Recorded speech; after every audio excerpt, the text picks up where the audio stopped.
Buruon dapat sa Maria Cristina, barangay, no, barangay og kining kuan, barangay og dunay pribado nga korte kay gipahigayon nini. Okay. Dali na ta sa tong hisgotanan karon. Okay, kay natapos naman tong mga duha gid ta kaadlaw naghisgot, no, atong kuan katong hisgotanan sa pagpamutol og kahoy sulod din ha sa Global Compound. Natapos kagahapon.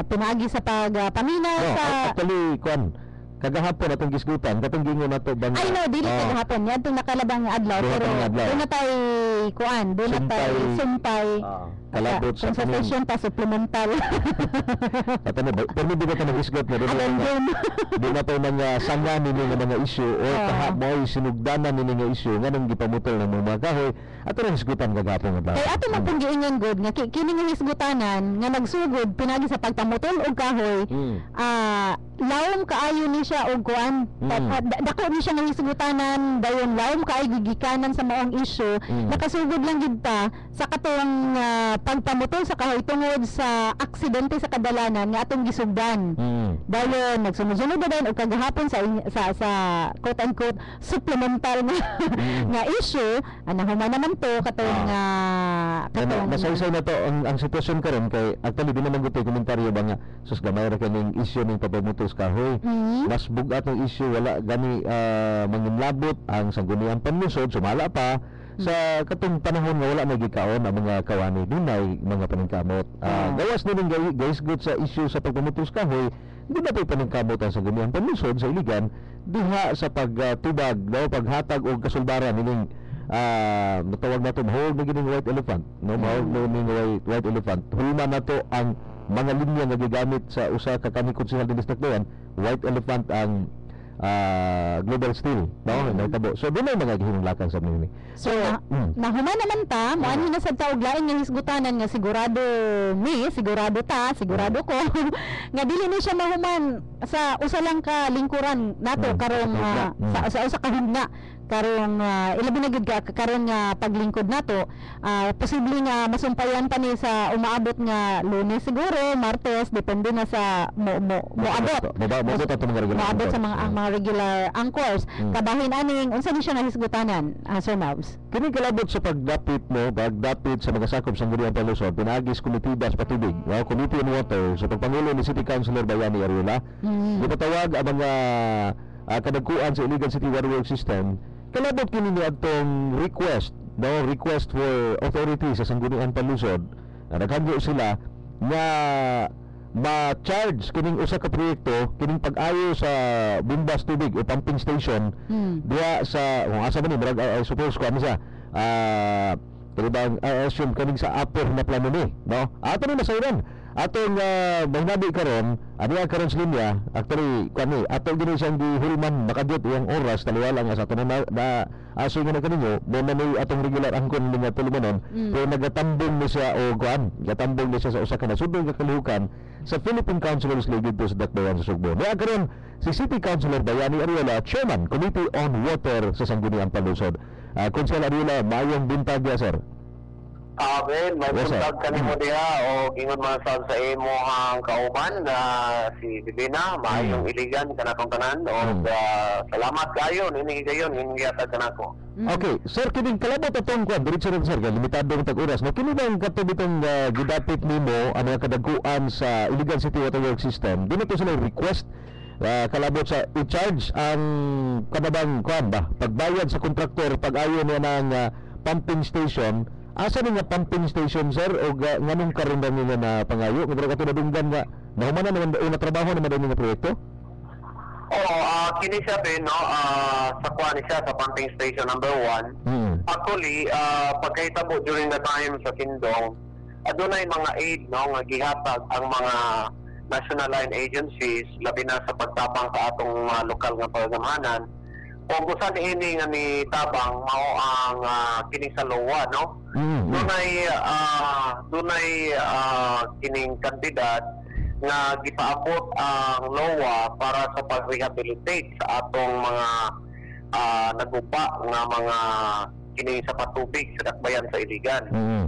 So ang city government sa panahon pa ni Mayor Lawrence Lius Cruz himo og usa ka memorandum of agreement with LOA regarding niining pagtabang nila sa pag-rehabilitate sa atong patubig sa Dasayan, no? Especially gyud ang katong target hit area nga mao gyud ang atong upper hinaplanon nga pumping station. Okay, upper hinaplanon. So usa ni ana naghimo og memorandum of agreement with the corresponding program of works na giaprobahan sa LOA, no? So na-approve program of works nga gi-submit ang ICWS ug mao to'y gibasihan sa mao nga proyekto. Ang problema lang kay adunay isa ka item on that project na supposed to be dredging na item para unta to sa pumping station number 1 kay lagi nahugaw man o dili maka-operate, no? Pero pag-abot sa Typhoon Pablo human sa Typhoon Sindong kay bawo man tabin nga grabe pud ang tubig niadtong panahon na, no? Correct. Kusog kayo ang tubig. So ignon ka, instead nga kinahanglan pag-dredging sa Typhoon Pablo, murag na dredge siya ba, murag na hawat, na anod, pinaagi sa tubig, ng grabing kusog niya itong panahon na nag-overflow po ng tubig. So, mauto siya nga nakita sa ICWS nga team nga mura og amount of money allocated for that specific item ignon ta wala na gikinahanglan gumikan kay nasulbat naman to nga problema. So naghimo karon ang dina sa office sa ICWS o lain nga program of works nga gihimuan og project para sa mao nga pag-utilize sa funds nga dapat og mga 800,000 kapin. 800,000. So 800,000 no, mga 844,000. So mao na nag-bidding kini, undergo bidding. Uni sa pagkahuman mao tong gitrabaho ang nagadaog ni ini mao ang Hanjin, no? Dunay mga piping nga gitrabaho ni ini murag somewhere lang gyapon din sa may upper na plan area. Uban pang mga area nga nalangkob niya na. So nakuha nila ang project, but the problem was during the time sa ilang pag-implement ni ini, pagpangayon nila o pagpa-inform nila sa LOA na dunay mga revisions na gibuhat sa mga program of works, wa mo sugot ang LOA. Okay. Pero nasugdan na ang proyekto. It means to say na ongoing na ang mga project, kamuno ng gitrabaho project, hangtod nauman ang proyekto.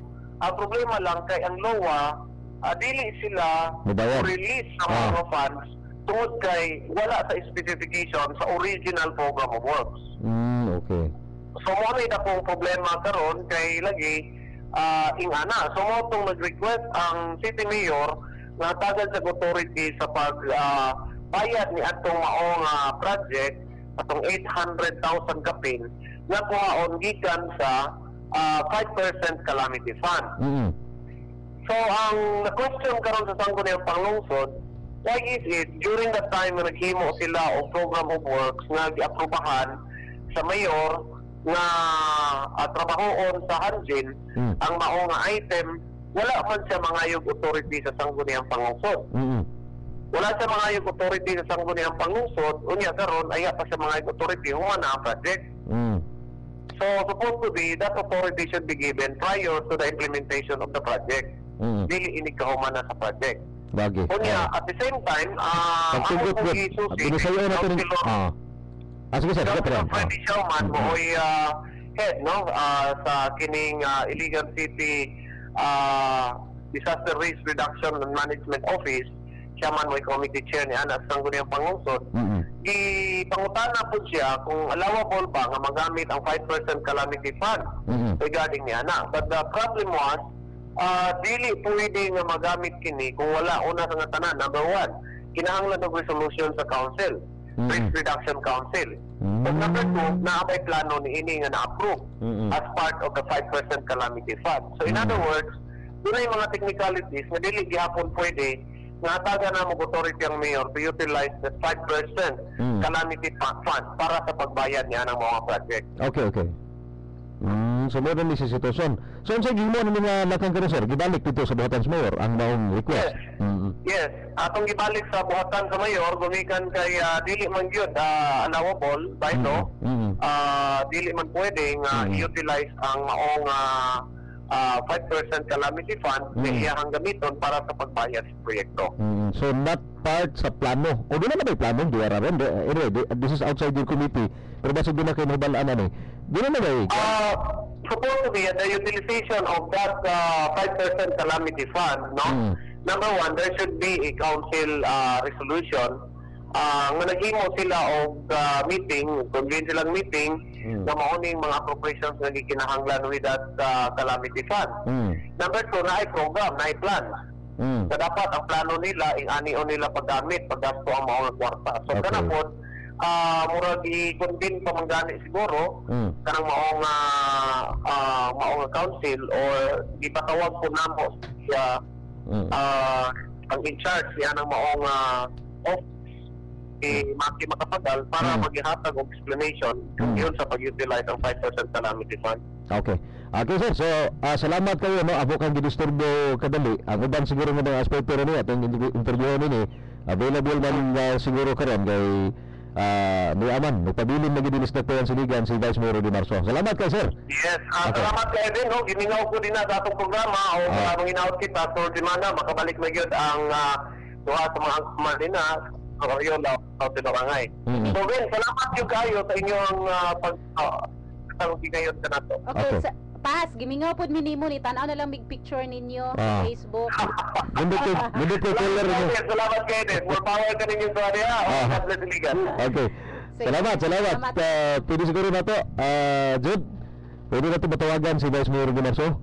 Sayang din niya, landline. Naman siguro, nada kayo number ba? Dapat yung number niya sa iyang residence, no? Okay, so karon dato yung panigamitan sa atong tawagan mo si Vice Mayor Rudy Marso. Mukha mo gani mo tabok ba speakers nga kuan ba? Although committee niya pero nagdapat nito. But the proposal is gamiton ang pondo sa DRRM. Katong 5% ba sa ato ang kaniyang mandatory dito nga pondo na 5% sa itong budget igahin alang sa kalamidad. Hindi meron ba ni mga kuan ani?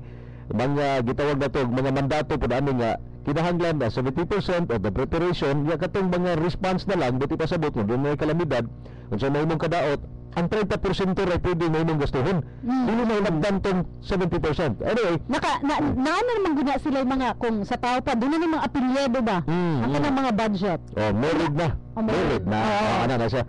Okay, so karon sa linya si Vice Mayor Rudy Marso. Vice, good morning. May buntag mo Ben, may buntag mo Dave.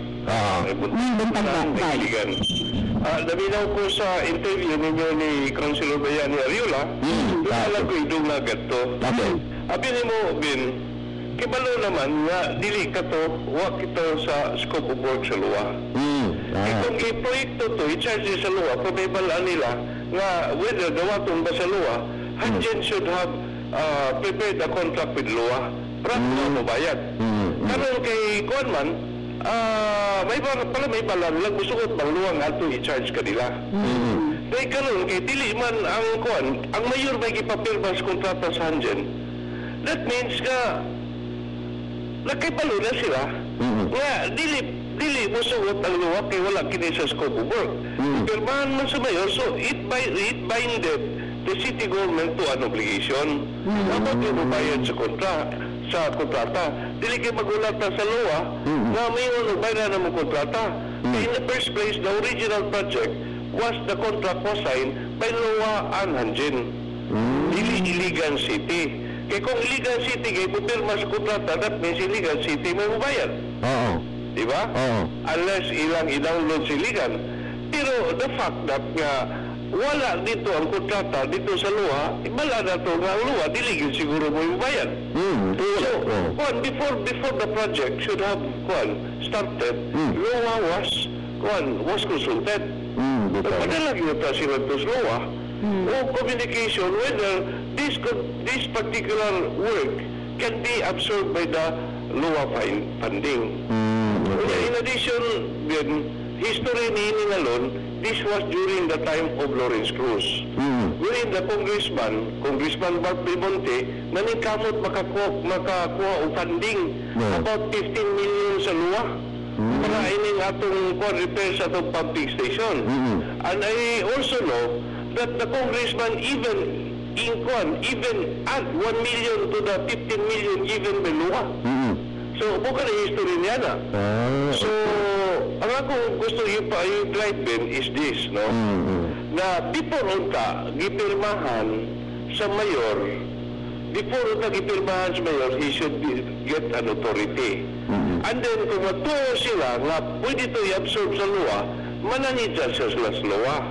Pag dili na mo sugot ang luwa, that's the time the mayor will ask the authority from the Sagudan Palusot to sign that particular contract. Diba? Aya siya bupirma sa kontrata. Dili kay bupirma dahil sa kontrata, sa luwa, aya pa mo kuha o kuhan authority sa Sagudan Palusot, and then aya pa mangayo og appropriation. Kaya the project should not be bid out if there is no appropriation. Let us remember, ang project ipabid lang na kung doon appropriation. Tanaw dito sa appropriation kung pilay budget niya sa unappropriated amount. Para po makipalo ang bidder, whether makabayad pa ng syudad o dili. Kaya what if the bid appropriation is only 500,000? Unya ang cost sa project is about 1 million. Kansi ang kansi ang kontraktor. Diba? Unya karon kasi mo bayad diferensya. Will the mayor pay the difference? Dili. Diba? The contractor will always ask the city government to pay the balance of what is contracted. Kaya ito na biya limitation sa itong appropriation o pila atong ipakontract yan ng project. Diba? So the appropriation is very important before a project contract will be signed, will be bid out. Before i-bidding, kinanglan na the appropriation. Diba? Then, nakabalo ang contractor pila appropriation. Dili kay maningil na rin mag-gibid ang contractor o niya wala appropriation o sa may pila may gibid. So, I don't know, giyon sa nila pag-una-una, nag-ipabidding nila ang usa ka project na wala appropriation. Di po ko kabalo kung sa ilang una-una, kanong ipapirmahan nila ang kontrata sa project na wala appropriation, wala authority. Di po ko kabalo sa ilang una-una, nga kining appropriation karon pa man nangayo, nahuman naman ang project. Wapo ko kabalo, nganong nangayo sila appropriation, nga kung dito sa calamity fund, 5% calamity fund, nga ang appropriation sa 5% calamity fund is prospective man, dili man retroactive. Correct, yun yung plano ng daan ahead. Nagpalibot ni ini na project nga gipirmahan sa Ambato Mayor na walay appropriation, walay authority, wala magkuhan, gi-anticipate nga ang siyudad sa iligan, lagi mo bayad kay huwag man mangutana lang sa luwa whether this thing can be absorbed by luwa. Okay. Okay, sir. So, ang gihimo nimo karong ginalig ito sa buhatan sa mayor, unsa yung mga paghunaotan ni sir nga maaksyonan ni mayor, makurrian pa ka sir? Ay di ko kabalo because I don't believe that the calamity fund from 2014 will be used on a project, no? Na repair sa public station. Unya, wala pala sa DRRM plan. Wala pa po appropriation. Kung na mag-appropriate ta sa past, mag-appropriate ito sa future. As far as you're concerned, sir, di ba na ba DRRM plan ang siyudad? Actually, para ma-aprobahan ang appropriation sa 5% calamity, the DRRM Council o DRRMO must prepare a plan and then convene the council, make the council appropriate money for the projects of the DRRM plan. Muna akong tala, no? And then, i-submit ito sa Sagudan Palusot for approval. Okay. So, balik pa dito sa inyong ipamulong ko ganina na kinahanglan na ganun usa ka kanibang paggasto na is prospective. Buti pa sa botlo ng danon nga doon ay plano ng daan nakadetalye na unsaon paggasto ang 5% DRRM fund sa siyudad. Itong calamity fund. Sa IRR man siguro na siya. Walang DING man siguro ang gakuha niya na. Doon nag-plano para magamit pagtarong ang atong 5% calamity fund. Okay. Okay, please, nakita na. Sir, nangitan ako, dili siya pwede na to magahinan sa supplemental budget? Abi ni mo, DB, pinundaman din nato nga permanente na itong madungog ka ng word nga obligated. Pag tayo lagi hinapos sa tuig, o doon ay mga obligation sa syudad na dili mabayran ng tuiga at to mabayran sa sunod tuig, muna gingo nila nga ipa-obligate. That means sa accounting pa na siya, you recognize the liability in the year when it was incurred. So ipa-obligate o sa accounting pa na ipa-accrue. There should be an accrual of the expenses incurred in that year that will be paid in the subsequent year. Dapat ipa-obligate ka na siya. Okay, so ano may tabo nga obligate mo rin. O sa kwanta ni sir, akong kaya ni sir ako ang tipitasyon na meron ba di may mga lapses on the part of ICWS, lapses on the part sa executive. You're not naming ha, o di na tanagban nga gano'n na pa. Wala. Idaghan pa kayo na siya o kuwan, igugod. Nga nung di sa back, ipabid nila nga wala appropriation. Ito na siguro yason. Nga nung ang kuwan, ipapirmahan nila sa mayor. Ang taga kuwan, waterworks. Maybe gato sila ng mayor magawa pagpapirma nila basig gato sila sa mayor nga idol sa gunang palusod na nakakuha ng authority ang sa gunang palusod. Nga nung nibid magpod ang kuwan, hanjin. Gato ang hanjin nga doon ay appropriation. Ano yung bid price.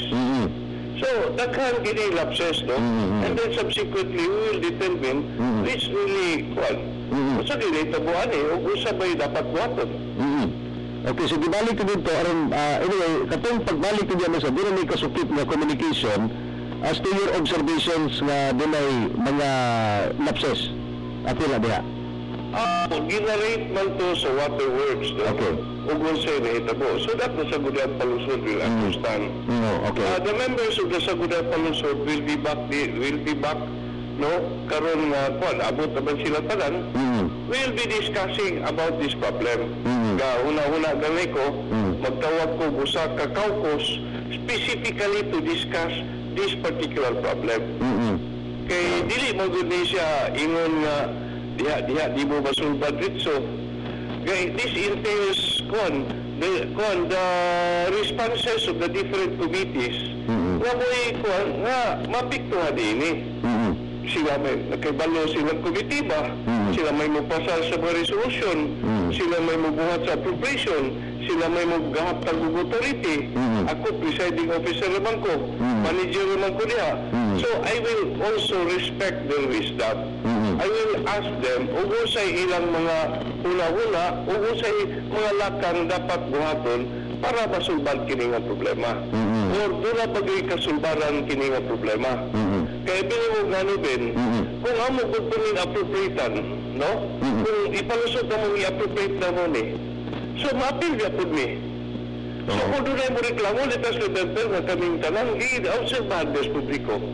Mingo ng publiko, nga nang appropriate na mo, ugusa o kwarta para sa usa ka project, kung wala authority, pagpirma ang executive session ng legal. So, mapil po niya. If there will be a case filed for conversation of public funds because of collusion, appeal niya because you are the one who appropriated the money for a project which was signed without an authority. Okay. So, permanente ning dalahig sa sitwasyon. So, pagtanaw na to sa solusyon ng problema, let us look at the picture as a whole. Tanaw na to ang kinatibukan. Usay epekto ni inis kadaghanan. Kaya mapiso lang pong migapil, adi na sa puko Ingon lang po ayaw itao insulto po na, actually, doon ka sa imong personal salda, insulto po na sa imong pagkaikaw, sa different public accountant na, so ito ka ang budgeting processes, accounting suggestion niya, marami ka klingan na minani, dili na pwede. And I know for sure, nga pagbabayran kini, pag-abot ito sa kuha, wala, i-disallow kini sa kuha. Pagbuhat o mga disallowance sa kuha, o doon ay mo demanda, dalahig niya, appeal me. Damay ko. Damay me. Pwede pa ita. Di ba? Okay. Sige sir, salamat kayo sa panahon yung gihatag na nakita nato ni ato na dito klaro. Bang sa ko pagsabutan ni Sir Mirani, din ay nasipyat diha sa proseso. Nasipyat sa proseso, unya dili ang ngayon tugutan na lang ipadayon na mga sipyat tungod kay madalahig. Madalahig ang tanan. Dito sa din ang kontrata gibirmahan ni Joseph Salbao, ni Jaime Sato, ni Christine Orbi, ni Rick Labano, ni Mayor Rihencia, o a certain person representing Hanjin. And it was notarized by no other than the Notary Public in Cagayan de Oro City, Judith Cunisala. Kano sa Cagayan de Oro man sir? Dito na tigayon ang pinirmahay? Pasig, dito ang notarized kay Hanjin, ang head office Hanjin, nas Cagayan de Oro. Cagayan de Oro. Okay. Okay sir, salamat sir. Salamat sa imuhang at least klaro napasabot nga walay tuyo ang sagulang pamilsod nga basi nagbalihon na po diba? Ituis na po ng istorya. Di na sa talang mayo atong gibuhat kita'y pasaginlan. Okay, nagyapo na din. Basta limpyo konsensya, sigurado tang insakto ng atong gitrabaho, sigurado tang naprotektahan ang kaban sa katawan diya sa atong gobyerno Siligan. Okay, salamat sir. Salamat sir. Salamat sir. Mangiligan ka natong tanan. Okay, si Vice Mayor Rudy Marso, tanang nabi kalabot mo ni. At dugang explanation, no? Diyatong nahitabo nga actually, wa gud gihatag sa ang authority.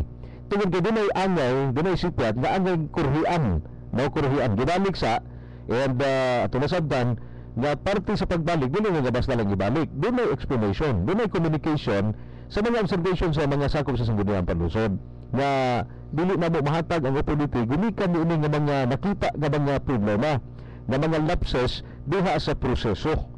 O mo na nga kuan ato na ipaklaro kay ba pa man ang ato magud dinhi ang tuyo nato mao ni sa unuhan pa lang ni gibang tulumanon kasayuran nga tutuyo kasayuran nga dili ni sa dunay color intriga kasayuran nga masabtan sa katawhan kay kinamagong usahay bitaw ni Dibs no sa daghan nga mga sitwasyon. We are not saying nga yun ano ang gihimo nila pero daghan na nato experience in the past di na nato specify yun sa so, mauwat ba ang tao ba nga panahon sa kining kalihukan ganis politika basta na lang kung basta na lang tao kung basta na lang ta maminaw og mga ipresentar nga kuan kana siya nahulo na sang babag sa kalabuan kana siya kuan ano bitaw kanang word bitaw nga babag dayon kana bitaw ikuluran mo ang word nga babag. Usahay mo na makapabuta nato ba nga ang katong gihimo natong katong gidaot nga personalidad mo dito si insakto unya gitabo na ning usa ka intriga kini ato impormasyon aron masayod ang katawhan nga ang saguniang panlusod being the policy the lawmaking body sa atong dakbayan Siligan ang naglantaw usab nga ang mga proseso diha sa atong paggobyerno unsa naman ay pulos anang Committee on Good Governance and kuan ba so kinahanglan nga ba mo pa naglantaw nini nga uban pa nga mga kalambigit nga mga committee ba diha aron maayo ang pagdumala dinhi sa dakbayan Siligan sa kanipod nga sitwasyon ba siya ra naman sad ang ICWS wala gyud ba kaingon ni mayor nga mayor gikinahanglan ra ba nato ang kuana ni authority tungod kay mawa ni base og brobag og kontrata atong pirmahan dili ta pwede mo ka pirma mayor kung wala tay otoridad gikan sa sanggunian ang sa bahin pud sa mayor's office I'm not saying nga ni mayor sa mayor's office kay I know somebody else will prepare di ba will prepare supposedly wala nilang mga kaingon nga ay tay saha wait lang kinahanglan tagaytaan ni kuan kanang authority from the sanggunian and usually they have to write nganong kung mangayo sila authority to enter into contract aron masweldohan kining mga certain mga empleyado kinsay ilang himon nga consultant adtik man makapangayo og otoridad gikan sa sanggunian mga ingon ana ba unya kani nganong gidiretso wala na lang man wala ginahunahunaan actually Bibs no kini bagong bagisgot nito taog any kuan bisan unsa nga matang sa kasabutan no agreement kontrata nga binding no nga ang dakbayan sa Siligan malambigit ni adunay kuan ni dunay kapangakuhan ni maong kasabutan nga sudlan kini tanan naa man niya sa Biblia sa local governance sa lokal nga pagdumala sa mga nagkailain nga mga local government units natay Biblia nga gisunod no kanabang Local Government Code Republic Act 7160 So kini siya unta klaro man kana diha nga before any contract or before any agreement di mata abogado pero kini sayon man kay sabten. Dili naman ni angay pa nga magkanabang usa ka kuan it will not take a lawyer aron makasabot mo ni nga tanan nga mga kontrata nga binding sa syudad, of course ang mo-represent sa syudad mao man ang pamuno at bayan ang mayor kasi yung local chief executive. Pero before siya mopirma sa bisan unsa nga matang sa kasabutan, whether kanang among kasabutan doon na ba sa lapi nga i-release ana from the coffers of the government tos kaban sa katawhan or usa lang nga kasabutan nga partnership kana siya nagkinahanglan og pagtugot o authority sa sangguniang panlunsod. Amo gawas na po dayon ani nga gibabagan, wala gibayaran, wala misugot ang sanggunian nga bayaran ang hanjin unya kanira ba nga proyekto alang sa katawhan. In fact, katong sa sesyon, duha ka kuan na to, duha ka konsehal miingon nga pangitaan na lang siguro nato lig paagi nga mabayaran sa uban sa lahi nga gikan sa lahi nga budget kay ang kanira pud raba pud nga gihimo dili lang ni para sa usa ka tawo but sa daghan sa kadaghanan. Pero unsay giingon ni Vice Mayor nga maapil man gud ta madalahi katong iyang dimension ka ganina nga kabalo na gud ta nga dili na siya insakto unya ato pag yun na siyang tugutan madalahi ta wala man ganyan pero sabtan mo ganito klaro makagtataw nga wala ni ingon nga gipasagdahan na lang murag murag ana ba nga murag binata nga tayo bitaw nga kamo na create problema sumbara na problema dili nga na ang senaryo ang senaryo gani sa masabtan nato sa pamahayag ganina ni Vice Mayor Rudy Marzo nga pag uli adto ni lagi ka kabantay ka yang statement ganingon sa pag uli adto sa mga konsehal gikan sa ilang gitambungan kalukan karong adlaw maabot mo sila kay by plane man sila no pag abot nila mag-meeting dayon ni then katong mga hintungdan nga mga komitiba akong pangutan-on unsa inyong masugit. This is going to be a collective collective nga mga pagtuon o pagpangita og paagi na dili lamang taman mabalik dito sa mga mismo sa guniang panlusod mangita og paagi aron kini dili ni matablahan ning kontraktor.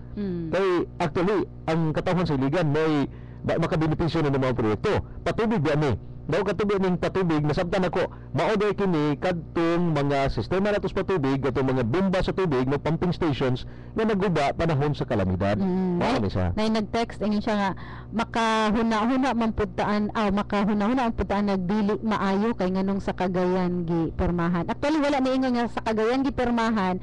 Ingon gimension naman siya lang ni Vice Mayor nga taga Cagayan ag notaryo. Posible nga sa Cagayan gi buhat tungod kay ang opisina sa Hanjin na adito. Adito sa Cagayan. Pero inana siguro na no. Again, atong gikuan na din ato lang gyud impormasyon ngadto sa katawhan ang atong kanang kita ba kanang nasayod ko paniwala nga dunay mga gusto mga tao nga balihon kanang tuison ang kasayuran apan ang tinuod marami nga the truth shall prevail. Mo pud hinungdan kung atong pasagdahan ng mga unya tuhuson ng mga istorya ato na lang inandaan kay naanad dinala ba pipila ka mga tao dinala natunganlan nga naanad din sila nga tuison ba o na anyway sige lang ang kamatuoran gyud mo kuan magina mo patigbabaw mo gyud ang kamatuoran no og nang hinaot ang katawhan ni District Plan Siligan wala ni this is nothing wala din nato ni kuluran og politika tungod kay proseso ni panggobyerno nga kinahanglan angay nga sundon. Okay. So, oras. Dito siguro ito manamilit, Dibs, no? Atong higala nga si Father Nazer Saragosa, Reverend Father Nazer Montalban Saragosa. 50 anyos na Gabriel? Di man na Andre? Di ka, no? Ano ko kadalo? Ayun ako, actually good kay atong company sa pagdikon niya, berkanta kay niya. Ayun ako kung akong feeling ni kaedad rami ba? Happy birthday karong adlaw, Father Nazer M. Saragosa. Okay. So, many happy returns of the day and more blessings and congratulations, no? Sa imuhang ang tudoro, no? Papadayon sa imuhang bukasyon isip alagad sa simbahan. Mo ingon sa tag good morning sa mga taga Barangay Tubod. Labi na gyud ato ang listener din ha. Wa jud kay choice, maminaw jud ka kang Mabel Oga. Mabel Oga dash in Borong. Morning kanang Bel dayon katong atong maybe this time kanus apa to.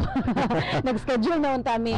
Pero niliko ilahang dala ni adto na Tanaw mo sa there was never an us. There was never an us. Okay, pero manamili ta pero mingon ta nga there was us. Naguban ta. Og hantod sa sunod gayon, no, sa Lunes Puhon, mabalik na nga itong mga regular anchor. Silang Konsehal Ariola Langhay, Konsehal Bayani Ariola. Sa ngalan sa 15th City Council, pinaguluhan sa itong presiding officer, gatong Vice Mayor sa Dakbayan Siligan, Vice Mayor Rudy Marzo, o sa ngalan sa buhatan ni Congressman Vicente Valf Belmonte Jr., ang atong representante sa Lone Legislative District of Iligan, nga mo'y naghatag kinabuhin ng atong tulumanon, kining inyong mga alagad na inyong temporaryo na kauban sunod sa pipilang kaadlaw nilang mga simana. No, kining simana ha. Melvin, happy Anggo. Kini si Divina Suson, happy weekend everyone. And God bless us all.